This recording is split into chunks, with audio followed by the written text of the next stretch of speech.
Hello les Shape Yogi et bienvenue dans cette séance spéciale yoga flow autour de l'ouverture des hanches, une séance relativement dynamique mais tranquille, c'est-à-dire qu'on va travailler la souplesse mais de manière assez active et c'est une séance qu'on peut faire soit juste si on veut vraiment se focaliser sur l'ouverture des hanches, soit simplement si on veut faire une séance relativement cool. Évidemment, si vous êtes débutant dans la pratique, ça va peut-être déjà vous challenger un petit peu, mais voilà, on a une pratique qui va être bien construite, bien menée pour vous sentir bien et ouvrir un petit peu au niveau de... Avant que le cours ne commence, si tu ne l'as pas encore fait, sache que j'ai créé un défi gratuit de 7 jours de yoga. Tu retrouveras le lien directement dans la description ou alors juste au-dessus, tu retrouveras également le lien. Ça te permettra d'accéder à un cours tous les jours que je vais t'envoyer directement dans ta boîte mail pour maîtriser toutes les bonnes bases du yoga et te permettre de progresser depuis chez toi. Donc vas-y, inscris-toi avant que le cours ne débute. Des hanches, bougez tranquillement, d'accord? Donc on va directement commencer en Down Dog, le chien tête en bas. Donc si c'est vos premiers mouvements de la journée, n'hésitez pas à pédaler un petit peu avec la jambe gauche, la jambe droite, progressivement chercher à allonger le dos. L'important n'est pas du tout de tendre les jambes ici, même si on va travailler l'ouverture de hanche, mais plutôt d'allonger son dos. Inspirez, levez le pied droit. Fléchissez le genou, ouvrez la hanche. Imaginez que le pied droit veut venir toucher le mur sur votre gauche. Sentez l'ouverture de la hanche. Expirez. Ramenez le genou droit vers le coude droit. Puis déposez avec délicatesse, si possible, le pied droit à l'extérieur de la main droite.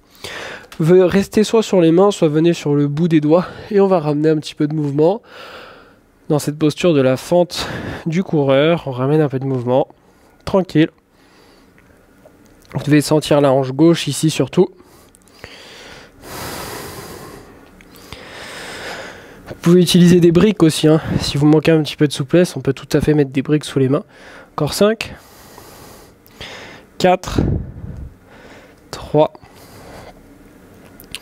2, 1. Puis on va pouvoir déposer le genou gauche sur le tapis. Soit on va pouvoir rester là, soit on va utiliser une sangle. Soit, si c'est possible pour vous, on va décoller le pied gauche et on va attraper par le bord externe du pied avec la main droite. On va tirer le talon vers la fesse gauche et on va ramener le regard vers l'épaule droite. On a l'étirement de la hanche gauche et de tout le quadriceps gauche, l'avant de la cuisse. C'est une zone qu'on étire assez peu au yoga, on se focalise surtout sur l'arrière de la jambe, mais c'est bien de travailler aussi l'avant de la jambe. On est là pour 4, 3, 2, 1, on relâche. Ramenez le pied droit un peu plus vers l'intérieur. Reculez un peu le genou gauche et allongez la jambe droite pour venir dans Ardha Hanumanasana, la position du demi-grand écart. Ici, on peut tout à fait utiliser des briques qu'on place sous les mains pour faciliter un petit peu la posture. On reste là. Sentez ce qui se passe au niveau de l'arrière de la jambe. Puis petit challenge, si vous voulez stimuler un petit peu votre équilibre, vous pouvez vous redresser et chercher simplement à décoller la jambe droite du sol et essayer de garder le pied décollé. Ah, aujourd'hui ça passe pas toujours, hein. Je suis honnête avec vous. C'est pas toujours évident. Si ça tient pas du tout, surtout ne vous frustrez pas, juste on s'amuse tranquillement. Et peu importe où vous êtes, on va pouvoir ensuite reposer le pied. Ensuite, on va ramener les mains de chaque côté du pied droit, déposer le genou droit derrière la main droite, le pied droit derrière la main gauche, et on se retrouve dans une position ici du pigeon. Donc, l'important, encore une fois, c'est les sensations. On ne cherche pas à avoir une posture absolument parfaite visuellement, c'est pas du tout important, selon moi, ça sert à rien. Par contre, c'est important, c'est de sentir s'il se passe quelque chose. Ce qu'on va faire, c'est qu'on va travailler notre souplesse de manière active. D'ailleurs, je vous ai justement construit une masterclass autour de l'importance de ce qu'il faut mettre en place pour travailler sa souplesse. Je vous mettrai le lien d'ailleurs dans la description. Donc là, pour la souplesse active, ce qu'on va simplement faire, c'est que si c'est très difficile pour vous déjà ici, gardez les mains au sol. Sinon, vous décollez les mains du sol et on va basculer vers l'avant et le bas. Et ensuite, on va se redresser. Ok? Donc on va faire ça 5 fois ensemble. On peut le faire avec les mains aussi. On vient vers l'avant et le bas. Et on se redresse. Vers l'avant et le bas. Et on se redresse. Encore 3 fois. Vers l'avant et le bas. On se redresse. Encore 2. Vers l'avant et le bas. On se redresse. La dernière. Vers l'avant et le bas. On se redresse. Puis d'ici, on va pouvoir complètement plonger vers l'avant. Chacun en fonction de sa souplesse, évidemment. Et relâchez-vous.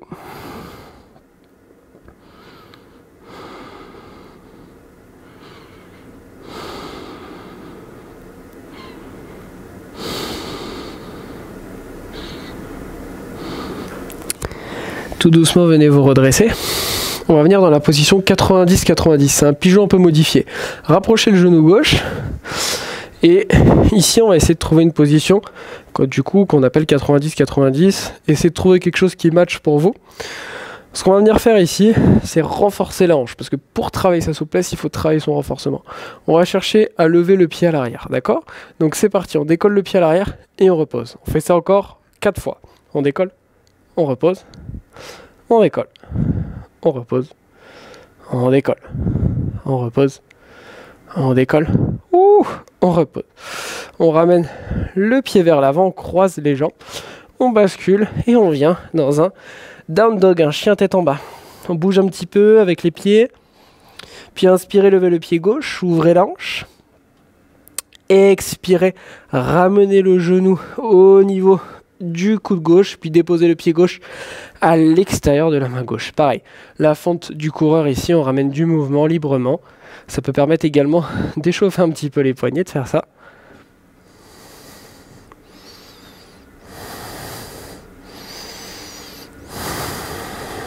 Encore 5, 4, 3, 2, 1. Et tout doucement, on va pouvoir déposer le genou à l'arrière. On va ramener le regard vers l'arrière, décoller le pied et attraper par le bord externe le pied. Ramener le genou, le talon vers la fesse et on regarde vers l'épaule gauche. On peut chercher toujours à avancer le poids du corps en même temps. Plus vous allez avancer le genou gauche, plus la hanche droite va être étirée. On est encore ici pour 5, 4, 3, 2, 1. On relâche. Ramenez le pied au centre, les mains de chaque côté. Et on se retrouve dans Ardha Hanumanasana, demi-grand écart. Encore une fois, peut-être que vous êtes beaucoup plus souple que moi et vous pouvez venir beaucoup plus en profondeur dans la posture ici, dans ce demi-grand écart. Peut-être que vous avez besoin de briques et c'est ok, ou peut-être que vous gardez le genou fléchi. Sachez que même si aujourd'hui vous maîtrisez le grand écart, Hanumanasana, et il est très intéressant de malgré tout travailler cette posture, Ardha Hanumanasana. Ok, pour ceux qui veulent se challenger, pareil que l'autre côté, on peut se redresser et travailler un petit peu notre équilibre. Mais ça tient vachement bien aujourd'hui.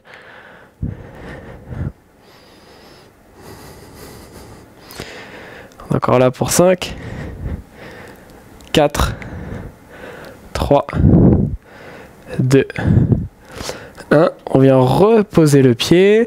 Puis peu importe où vous étiez, déposez le genou gauche derrière la main gauche, le pied gauche derrière la main droite. On se retrouve dans notre pigeon qu'on va directement travailler de manière active. Donc à nouveau, soit on pose les mains au sol, soit on va pouvoir directement basculer vers l'avant et le bas et remonter. Ok, on est parti pour 5 fois.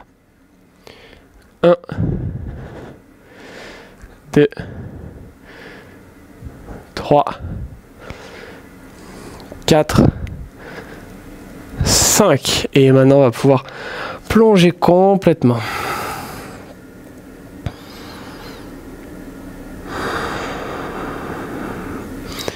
Relâchez-vous, détendez-vous.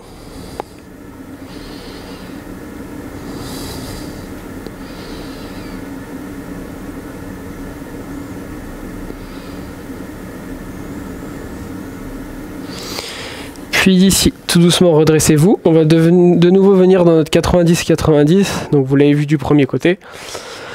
Ok, ici on va relever maintenant le pied droit à l'arrière. Donc préparez-vous, restez bien de face. On décolle le pied droit et on repose. Plus vous restez droit, encore mieux c'est. Moi je penche un peu, c'est vraiment un exercice que je trouve difficile. Encore 2 fois. Une dernière.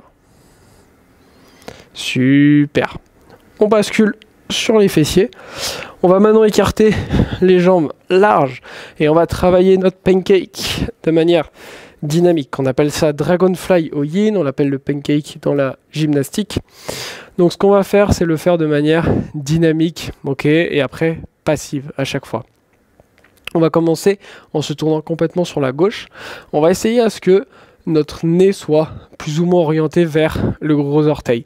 Après, vu qu'on a chacun un écart différent, c'est pas forcément possible. Donc faites en fonction de ce qui est possible pour vous. Vous pouvez voir d'ailleurs que derrière moi, il y a une grande lumière qui arrive. Donc j'espère que vous me voyez toujours bien. Ok, donc regardez vers votre gros orteil. Vous pouvez garder les mains au sol, les placer sur vous comme vous voulez, ce qui est le mieux pour vous. Et on va basculer en ayant la vision que le nez aille toucher le gros orteil. Et on se redresse. On fait ça encore 4 fois. On bascule vers l'avant et vers le haut. Vers l'avant. Vers le haut encore 2 fois. Vers l'avant. Le haut. L'avant. Le haut. Et maintenant, on vient complètement se relâcher dans la posture. Gardez le pied droit bien flex. Pardon.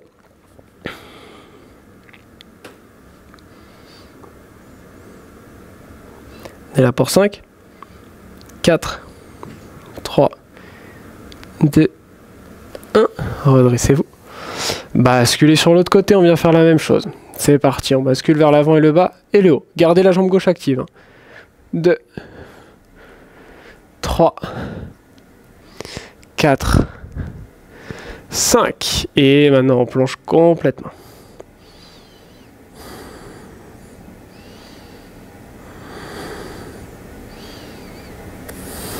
Inspirez au centre, vers l'avant. Et maintenant, on vient vers le centre. Peut-être écarter un peu plus maintenant. Et on vient vers l'avant. Et on remonte. 1. On fait ça 10 fois au centre. 2. 3. 4. 5. 6. 7. 8. 9. 10 et maintenant on vient complètement vers l'avant, se relâcher.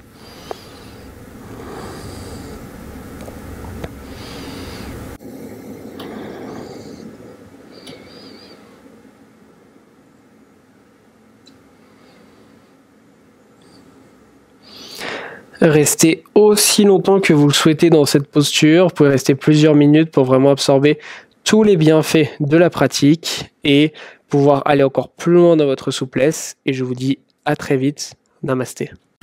Avant de t'en aller, si le cours t'a plu, je t'invite à t'abonner à ma chaîne YouTube. Pourquoi? Parce qu'en t'abonnant et surtout en activant la petite cloche des notifications, tu seras informé dès que je sors une nouvelle vidéo. Comme ça, tu ne louperas rien.